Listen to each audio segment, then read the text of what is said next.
Alors, bonjour Hervé Seligman. Bonjour. On se connaît, on se retrouve aux rencontres citoyennes à Vierzon, bien loin de chez vous à Luxembourg.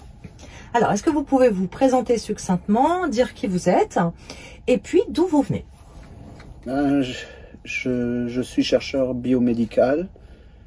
J'ai travaillé dans le temps à l'IHU de Marseille sous le professeur Raoult. Et en fin 2020, début 2021, des amis m'ont contacté en me demandant qu'est-ce que je pensais des vaccins, des nouveaux vaccins qui allaient venir. Et donc j'ai eu un peu de ci de là des données et j'ai tout de suite vu que c'était pas bon et que les mêmes données que je voyais, dans lesquelles je voyais que les vaccins étaient pas bons, étaient présentées en fait comme si c'était bien. Et donc il y avait dès le début j'ai vu ces falsifications et j'ai dit c'est pas bien. Et j'ai été l'un des tout premiers lanceurs d'alerte, surtout sur base de données officielles. Et depuis, je ne fais que ça. D'accord. Donc, au tout début, c'était quelle date vos premières analyses?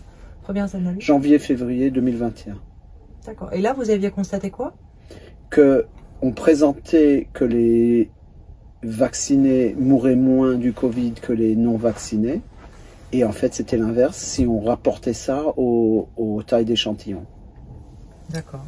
Et parce qu'à l'époque, il y avait peu de vaccinés, et donc le fait qu'il y avait peu de morts chez les vaccinés reflétait simplement le fait qu'il y avait beaucoup moins de vaccinés.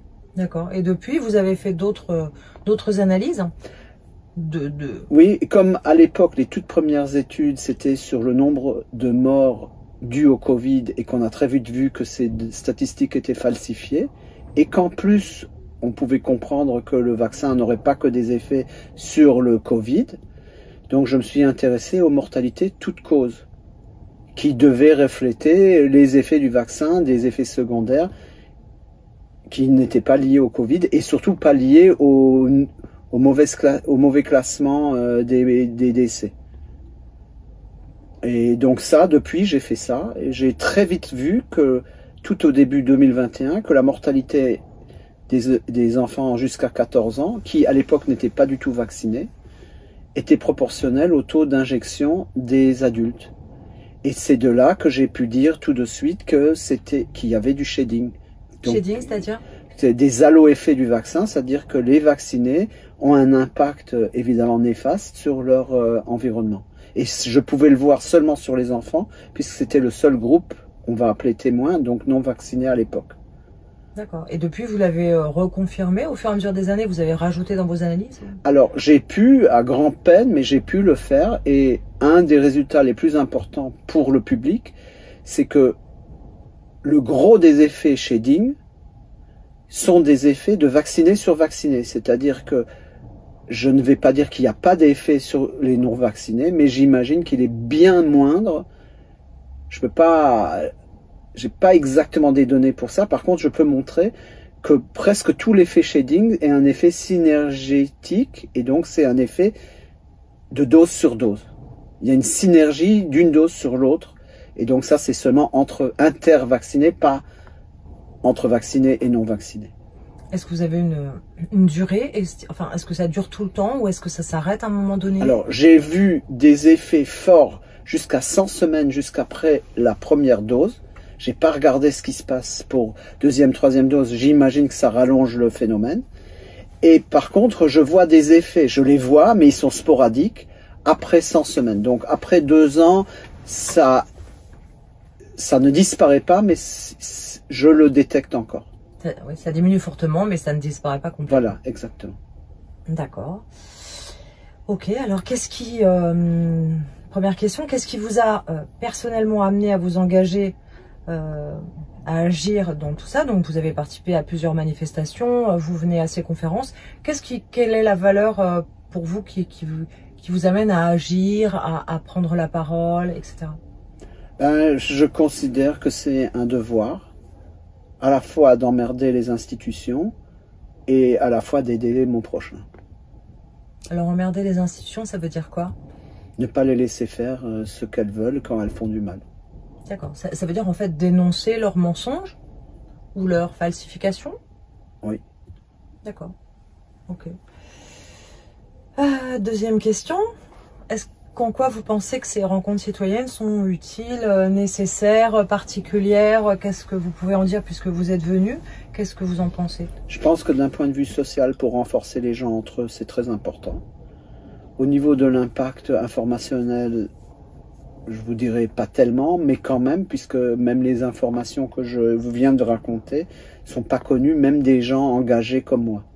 Donc dans ce sens-là, c'était important que je vienne. Je viens de parler à un couple de dentistes qui sont pas vaccinés et qui me demandaient, mais Hervé, le shading, est-ce qu'on est à risque? Je leur dis sûrement oui, puisque vous êtes toute la journée dedans.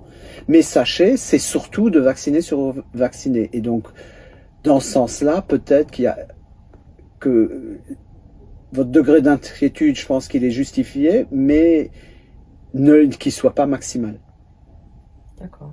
Et cette info, seulement cette info-là, elle est extrêmement importante pour tout le monde, en fait. Donc vous échangez avec pas mal de monde durant ces rencontres. Est-ce que vous faites une intervention? Je fais une intervention plus privée et malheureusement pas devant tout le monde. D'accord. Très bien. Vous savez pour quelle raison? Je ne sais pas. D'accord. Ok, dernière question. Si vous pouviez changer une chose maintenant, d'un coup de baguette magique, ce serait quoi et pour quel changement de paradigme dans les années à venir? Le problème, c'est que l'information est disséminée, mais de façon hermétique. Mais le plus important, c'est que les particuliers, les individus, et ça ne dépend en fait que d'eux, ont une attitude hermétique par rapport à l'information. Ils ne sont pas ouverts. Et c'est vrai pour les gens qui ne sont pas vaccinés comme pour les gens vaccinés. La plupart des gens. Il n'y a qu'une toute petite interface qui n'est pas idéologique. Et ça, c'est les seules personnes qui sont capables d'intégrer une nouvelle information. Donc, si a priori vous êtes dans un clan, par hasard il peut être celui qui a raison cette fois-ci, et la prochaine fois ce sera l'inverse. Et vice-versa. Si je pouvais changer ce phénomène-là, évidemment je ne peux pas, il n'y a aucune chance de le changer, ce serait ça qu'il faudrait changer. Si ça n'existait pas, s'il y avait une ouverture d'esprit générale, on n'aurait jamais eu cette crise. Et je vous garantis, étant donné le degré dans tous les camps de manque d'ouverture d'esprit, je vous garantis une crise après l'autre jusqu'à l'extinction totale de l'humanité. Parce que ce que je vois pour l'instant, ça garantit ça. D'accord. Vous avez une idée de ce qui peut rendre les gens hermétiques? C'est certain que le matraquage est une combinaison de matraquage et de vie trop facile. D'accord. Bah écoutez, merci beaucoup Hervé.